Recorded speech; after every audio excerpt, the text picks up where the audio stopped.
हम इस पूरे भाषण के बारे में एक एक करके चर्चा करेंगे। इस जगह से कुछ 400-500 गज दूर यहाँ पर मेरे शहीद पिता के अंतिम संस्कार मेरे भाई ने किए।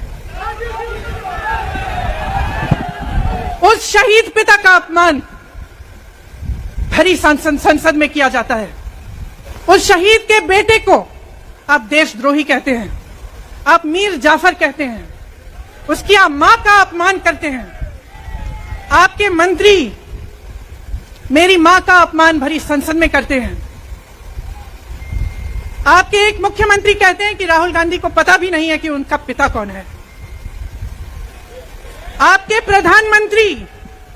प्रधानमंत्री भरी संसद में खड़े होकर कहते हैं कि यह परिवार नेहरू नाम को इस्तेमाल क्यों नहीं करता। पूरे परिवार का अपमान करते हैं। कश्मीरी पंडित समाज के रिवाज का अपमान करते हैं, जिसके तहत एक बेटा अपने बाप के मरने पर पगड़ी पहनता है, परिवार की परंपरा को आगे बढ़ाता है।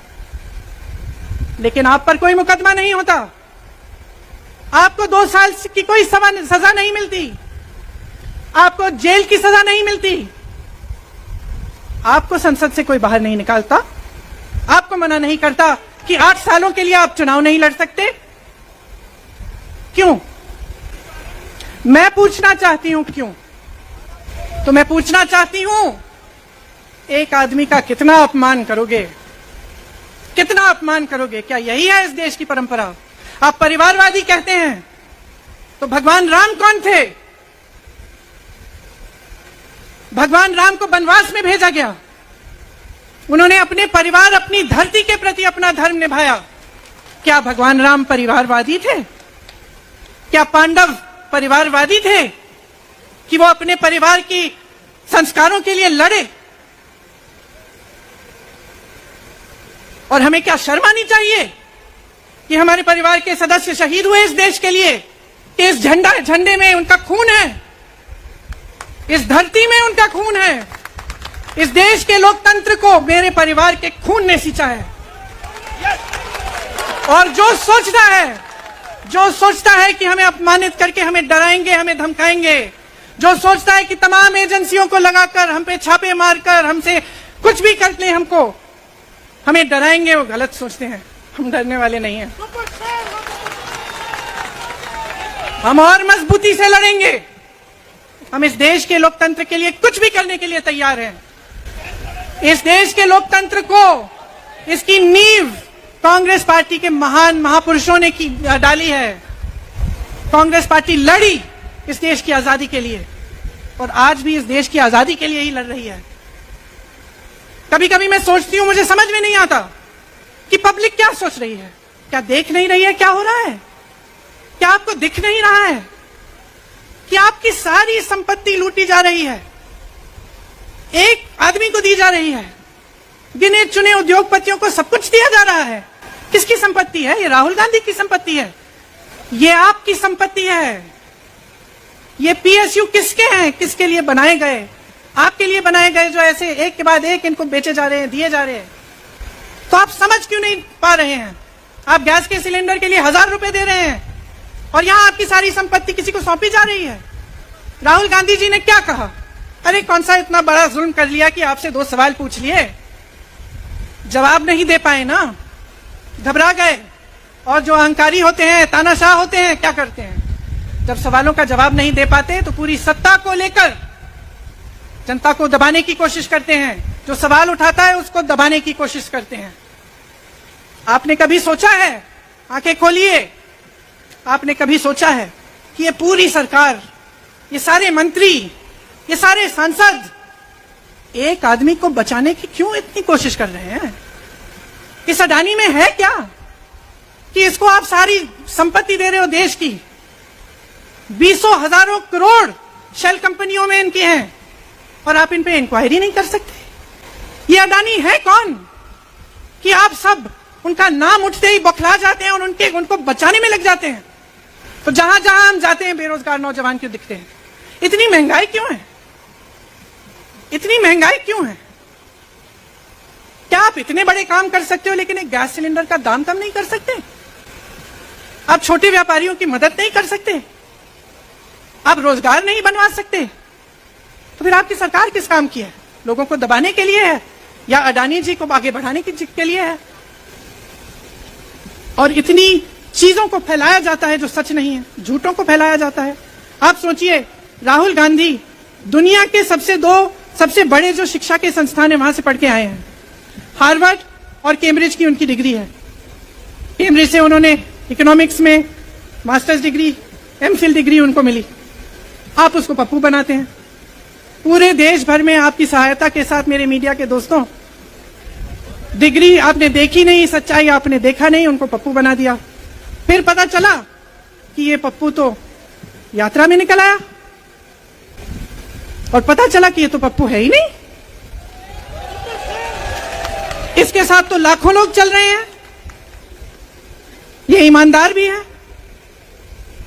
ये सब बातों को समझता भी है, ये जनता के बीच जा रहा है, जनता की समस्याओं को सुन रहा है और जनता इसके साथ चली जा रही है। घबरा गए कि राहुल गांधी ने संसद में वो सवाल उठाए जिनका उनके पास जवाब नहीं है। क्या किया सुन लीजिए। एक तरफ से हंसी भी आती है कि एक आदमी को रोकने के लिए इतना सारा करना पड़ा। जिस आदमी ने राहुल जी के खिलाफ सूरत में कंप्लेंट लगाई, आपको मालूम है कि पिछले साल उसने खुद कचहरी में जाके बोला इस पे आप स्टे लगा दीजिए। एक साल के लिए अपने ही केस पे स्टे लगवाया। फिर वापस कब गए केस खुलवाने के लिए? राहुल गांधी के संसद में अडानी पे के भाषण देने के एक हफ्ते बाद वो आदमी वापस जाता है, कहता है केस खोल दी, सुन लीजिए अब हम तैयार हैं। 1 महीने के अंदर अंदर जज कह देते हैं कि राहुल गांधी को 2 साल की सजा मिलेगी। आपने देखा इस देश में कितने केस हैं कि जेल में 10 साल के लिए पड़े रहते हैं, उनकी सुनवाई नहीं होती। ये तो सुनवाई भी फट से हो गई, जजमेंट भी फट से हो गई, सजा भी फट से हो गई। और आपने कह दिया अगले दिन कि 8 सालों के लिए ये चुनाव नहीं लड़ सकते, संसद से बाहर कर देंगे इनको। वाह वाह वाह वाह वाह वाह, बहुत धैर्य है आप में। अरे कायर है इस देश का प्रधानमंत्री। लगा दो केस मुझ पर, जेल ले जाओ मुझे भी, लेकिन सच्चाई यह है कि इस देश का प्रधानमंत्री कायर है, अपनी सत्ता के पीछे छुपा हुआ है, अहंकारी है। और इस देश की बहुत पुरानी परंपरा है, हिंदू धर्म की पुरानी परंपरा है कि अहंकारी राजा को जनता जवाब देती है। मेरे परिवार ने मुझे एक चीज सिखाई है कि यह देश दिल से बोलता है और दिल से सुनता है। यह देश सच्चाई को पहचानता है। और मैं जानती हूं कि आज वो दिन है जब से सारा कुछ बदलने लगेगा। मेरे मीडिया के साथियों, मैं आपसे कहना चाहती हूं, बहुत हो गया है। मैं जानती हूं आप पर कितना दबाव है। मैं जानती हूं कि आपको लाइन भेजी जाती है कि आज आपको ये कहना है, आज आपको ये लिखना है। लेकिन आपकी एक बहुत बड़ी जिम्मेदारी है। आज लोकतंत्र खतरे में है। अगर सरकार सवाल उठाने वाले को 8 सालों के लिए संसद से निकाल सकती है, अगर कह सकती है कि तुम्हें चुनाव लड़ने की ही इजाजत नहीं है, तो बहुत गड़बड़ है, बहुत गलत हो रहा है। और ये लोकतंत्र के लिए ठीक नहीं है, ये इस देश के लिए ठीक नहीं है। जब आप पत्रकार बने, शुरू में जब आप काम के लिए आए, तो आपके दिल में भी ये होगी बात कि देश के लिए मैं सच्चाई बोलूंगा, मैं सच्चाई बोलूंगी। आज आप बोल नहीं पा रहे हैं, हिम्मत करिए, खड़े हो जाइए आप भी। और जैसे खड़गे जी ने कहा कि तमाम पार्टियों ने आज अपनी आवाज उठाई है, उनका हम सब धन्यवाद देते हैं। और हम सबको एक होना पड़ेगा, इसलिए होना पड़ेगा क्योंकि आज ये देश खतरे में है। आज इस देश की सारी संपत्ति एक आदमी को सौंपी जा रही है और उस आदमी को बचाने के लिए पूरी सरकार खड़ी हो जाती है। बहुत गलत हो रहा है अगर आज मेरे भाइयों और बहनों, आप इसको पहचान नहीं पाएंगे तो इस देश को बहुत खतरे में डाल देंगे। इसीलिए यहां खड़े हुए महात्मा गांधी जी की समाधि के कुछ ही गज दूर खड़े हुए मैं आपको याद दिलाती हूं कि कितनों ने इस देश के लिए अपना खून बहाया है, कितनों ने इस देश की धरती, इस देश की आजादी के लिए अपना खून बहाया है। ये अफसर हैं यहां तैनात खड़े हैं, इसी तरह से इनके भाई सरहद पे खड़े होते हैं हमारे लिए, आज भी अपना खून बहा रहे हैं। क्या इसके लिए? क्या अडानी जी के लिए? कि अपने देश के किसान के लिए, अपने देश के गरीब के लिए, अपने देश के छोटे व्यापारियों के लिए, महिलाओं के लिए, अपने बच्चों के भविष्य के लिए हम सब अपनी जान देने के लिए तैयार हैं। तो मैं आपसे आग्रह करती हूं, मेरे देशवासियों, आंखें खोल लो, समय आ गया है, डरो मत। राहुल गांधी के शब्दों में डरो मत, इनका सामना करने का समय आ गया है। एकजुट हो जाओ, सामना करो, इस देश की सच्चाई को उभारो, इस देश की एकता को बनाए रखो और इस देश को आगे बढ़ाओ। जय हिंद। प्रियंका गांधी का आपने ये भाषण सुन लिया। वो कह रही है कि मैं अपने भाई के साथ खड़ी हुई हूं और इस देश में जो इकलौता नेता जो कि सत्ता से सवाल कर रहे हैं वो राहुल गांधी हैं और पूरी कांग्रेस पार्टी, इस देश का एक एक व्यक्ति, बच्चा बच्चा राहुल गांधी के साथ खड़ा हुआ है, ऐसा कहना है प्रियंका गांधी का। और पूरी कांग्रेस पार्टी का हर एक नेता ने जो भी यहां पर भाषण दिए उसने यही कहा है कि जितने भी नेता कांग्रेस के हैं, भले ही वो सांसद ना रहे हों, वो अब सड़क पर उतरे हुए हैं और सांसद की कुर्सी से ज्यादा ऊंची कुर्सी सड़क की कही जाती है।